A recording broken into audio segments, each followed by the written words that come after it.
So we have some huge powers at war right now, and this could definitely kind of switch up our list in terms of the top 3 most powerful countries in the world. Now, I did push the campaign by about 3 turns, but nothing too big happened besides what just occurred right now. We have Ethiopia also going after Darius, and let's not forget that one of the 3 major wars that are currently taking place is between Persia and the Huns. So a lot of people are declaring war on Darius right now. It's not looking too good for him. The Ottomans decided to join in, and for some reason the Pope decided to go to war with the Ottomans. That's okay. The Sioux are going to try to... I'm sorry. Oh my gosh. The Shanu. I'm always going to mess that up. And it's funny because when I was like, oh, they both start with S's. It's like, no, Drew. One starts with an X. What are you talking about? But yeah, the Shanu might not be able to do much in this region here, except for, oh, that's right. Yeah, oh, never mind. They can do a whole bunch. All right, never mind. Drew's wrong. Drew's totally wrong. The Shanu are going to be able to at least take over these 3 cities. Really, actually, these 2 cities.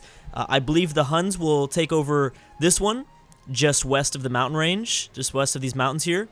Then they'll probably be able to quickly take over Sardis. I'm assuming that's Sardis. That means Attila will be able to focus more on his Middle Eastern front, which is where he desperately needs a lot of units, because taking over these cities that are bordering the Caspian Sea, it's going to be very, very, very difficult. So we'll see what happens there. The other major conflict that's taking place, hey, the Shanu somehow have... How do you guys have units over here? I don't know how they did that, but okay. Okay. Yeah, so Ethiopia will also provide a little bit of pressure in the Persian Gulf. So the other major conflict is the Japanese, and they are very, very successful. They took over this city over the break, and they're landing troops on the Korean peninsula, which means that I think it's only a matter of time before the Korean capital falls. We might even see the Chukchi decide to join in, although I think they're feeling kind of threatened by Mongolia. I don't know if they would be... I mean, the thing is, they shouldn't be feeling threatened by Mongolia because the Chukchi have infantry units. Mongolia has riflemen. So they're at least like 2 generations of melee techs ahead in terms of technology. So I don't know. Well, there's some riflemen that the Chukchi still have up here, but I don't know why they haven't. I mean, they might not have the money for it. Maybe they're choosing not to. I don't know. Nonetheless, the Japanese will win their war with Korea. They will take over at least the capital, I'm thinking here. They still have somewhat of a navy, but yeah, for the most part, the Japanese navy has been decimated. It's nowhere near as powerful as it once was. And I mean, that's going to kind of hurt them, especially kind of their upkeep with their colonial nation. The Japanese Californian, I guess, California, if that's kind of the name we want to go with there. Chukchi and Armenia have peaced out. So the Shanu in Cuba, and we're gonna see exactly where these 2 Finnish settlers are going. We've got one heading, I think, towards the Caribbean. The other one maybe going towards Nova Scotia or somewhere in that region. I'm not entirely sure. Also, Australia. Let's not forget Australia. We're looking real interesting, especially because there's going to be kind of a divide between Northern Australia and Southern Australia. Also, the Mongols, I guess, aren't going for Australia. There's going to be like a pretty unified Southern Australia with the Congo territory. Then we're going to see like Russia and Japan, and who knows, maybe Indonesia will finally get involved. I'm guessing. Maybe they will finally get involved. I'm not entirely sure though. We've got, actually, the Japanese have a pretty good fleet here moving through Indonesian territory. Not sure if they plan on doing something with that or not. Yeah, I have no idea. And the third major war that I referred to in the intro was between Siam and the Marathi. And I guess that's not really... I mean, you could probably consider it not a major war because theoretically, technically, they don't have a front anymore. There isn't really a front between these 2 nations. There actually never has been. But nonetheless, Siam, I think, has an opportunity of maybe taking over the capital here. The thing is, so the Maratha brought a lot of units to reinforce and try to take back this city in the eastern part of the subcontinent of India. They clearly retreated because there's nothing over here now except for this, single Gatling gun. Sojo is plotting against Alexander. Oh, and something else that happened over the break, because it's been like, geez, how long has it been? 7, 8 videos? The Goths finally peaced out with the Hungarians. And I don't know if they have open borders or what's going on here, but why is this guy still here? I thought they peaced out. Maybe I'm wrong. I have no idea. Maybe that's the crack? I don't know. Austria dealing with some barbarian riflemen. Maybe they're seeing a little bit of dissidence. Maybe they chose the wrong ideological path or something. I don't know. We'll have to see what happens there. Another Finnish settler. Jeez. They're not stopping. Oh, and something interesting. So we knew that there was a naval conflict going on off the west coast of Africa. But we actually might see Elizabeth maybe take a city here. No, I don't know. It's going to be close. Two of their... This is actually the British first rate, but I know I'm saying Ship of the Lines because they're the same icon. But either way, because this is the British mod, not the English Civ, vanilla Civ. Okay, so they took the northern city. The Huns took this northern city. Now they'll focus their attack here on the Persian city that borders Russia. And yeah, the Shanu will take these over quite easily. And then we're going to see, I mean, this mountain range is really going to protect the Huns as they kind of, I mean, they're ultimately going to lose a lot of units. They might take over a lot of Persian territory, but they're going to lose a lot of units in the process. They better hope that this mountain range keeps them safe. But I don't really know. And then the biggest development, I guess, in terms of technology, in terms of, I guess, the globe as a whole, has got to be the fact that artillery weapons are coming. There's a lot of civs that actually already have. Actually, no, there's not a lot, but there are civs that have artillery weapons. I imagine the Shanu, the Chukchi, some of the scientific geared civs. But artillery weapons are going to make a huge difference because now mountain ranges no longer will play a role within the next probably four videos. I'm assuming. I mean, we're entering turn 300. But yeah, so I'm assuming that it'll be a pretty big difference there.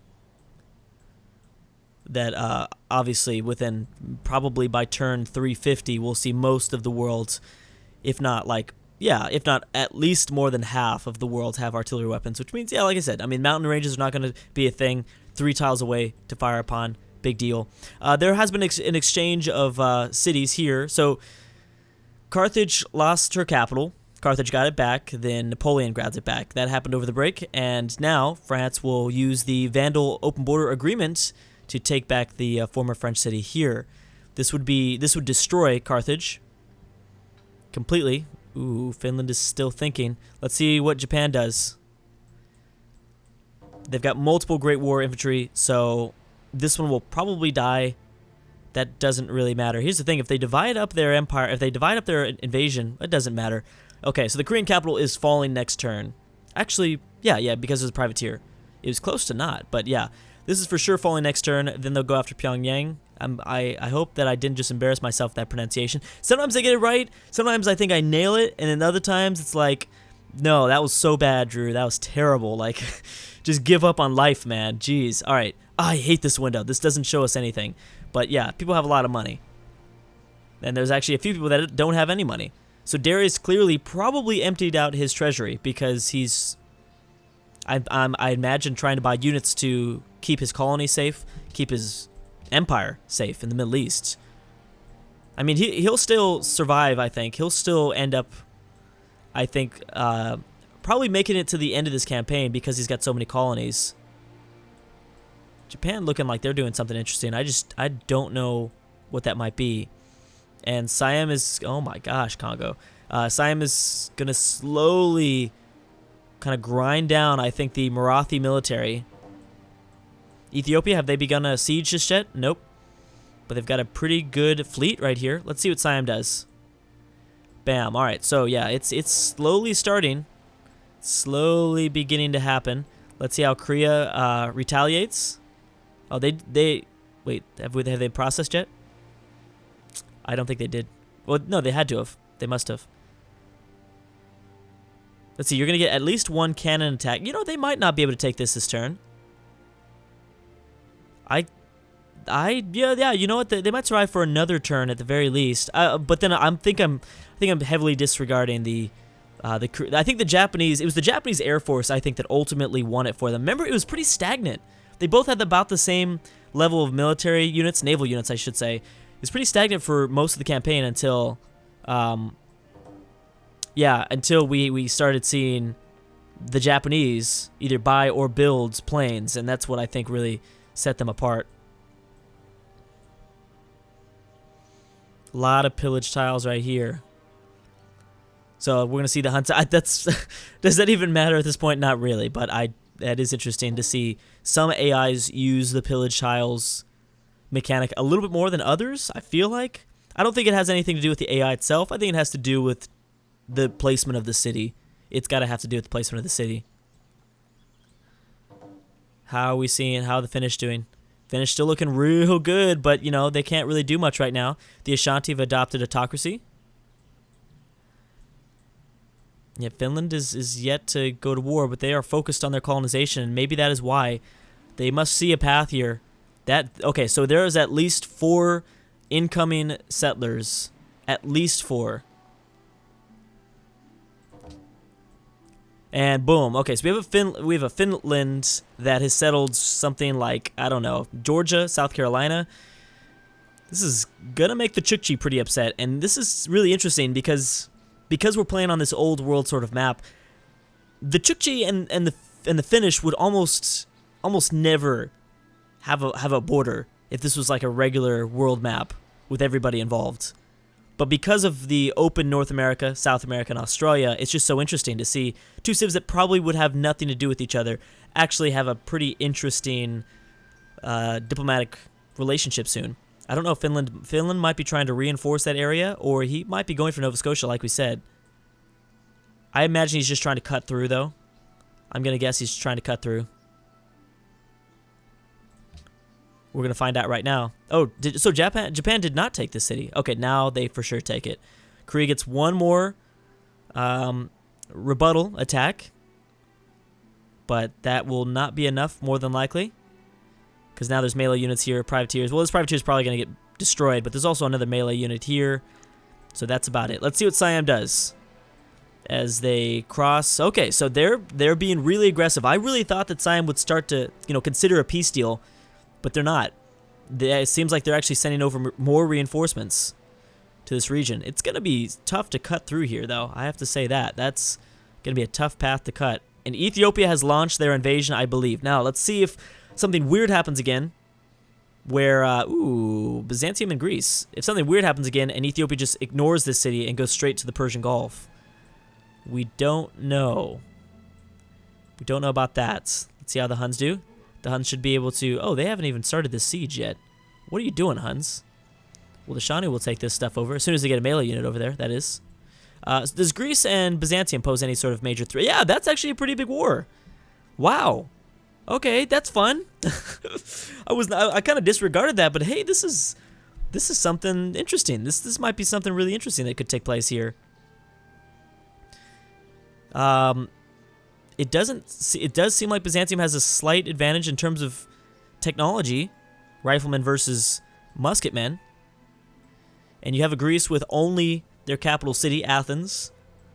I think everything else has been destroyed. I thought they might have settled one other place and got it taken away, but either way, it's going to be tough to kind of fight through all these units for Byzantium, but if they can do it, I mean, they still have all these units in the Black Sea. They could call them for reinforcements. Athens is, of course, a coastal city that borders along the Eastern Mediterranean, so it's definitely possible. We'll see what happens. That's might be more interesting than we're thinking, especially if the Austrians decide to get involved. I'm guessing the Goths are just, so the Goths did peace out because they're trading now. I don't know why they didn't. That was strange. So what's going on with Scotland? I thought that Scotland's been, for the most part, pretty disappointing since the fact that they have not sent any settlers, and they have probably one of the best spots in the world. I mean, they've got this city that's coastal along the Atlantic. I get it not being able to do it from, you know, I mean, the North Sea makes it a little more complicated. Oh, I forgot about Iceland. They've got Iceland right here, and they haven't sent a single settler. I was really hoping for like a Scottish Canada. Scottish Canada. Anyways, any more settlers out this way? I'm guessing the Chukchi will continue to push settlers. I don't see any, though. Japan is continuing to bring kind of worker reinforcements. Here are the Shanu. Yeah, okay, so Kazakhstan's still going. That's the thing. I mean, there's no excuse for any civ at this point. I think we've discussed this, but at this point, because Kazakhstan was able to settle from Central Asia, there's no excuse. Boom. Korea's lost their capital, and that means we're going to probably see at least one more city fall, because most of these units should probably go after this next Korean city. This one's going to be a lot tougher to take. Busan, much more difficult to take, especially without the navy that Japan once controlled. Embargo against Arabia passed. Did you only vote for one thing? So right now we just have the host is Japan, and they're embargoing Persia and Arabia. Makes sense. How is Persia doing? How is Persia holding up right now? I'm actually pretty shocked. Well, that first city fell. I actually completely missed that notification too. Wow, Drew. And this city will fall. There's no melee unit nearby. Like cavalry, maybe. The Huns are having a difficult time for some reason beginning this siege here. Let's check on Siam. Siam, how you do? Oh, I do want to also see how Byzantium and Greece plays out. This could be a nice third city for Theodora if she gets lucky enough. Or someone else will decide to take its place. Remember, Babylon and the Ottomans are currently at war.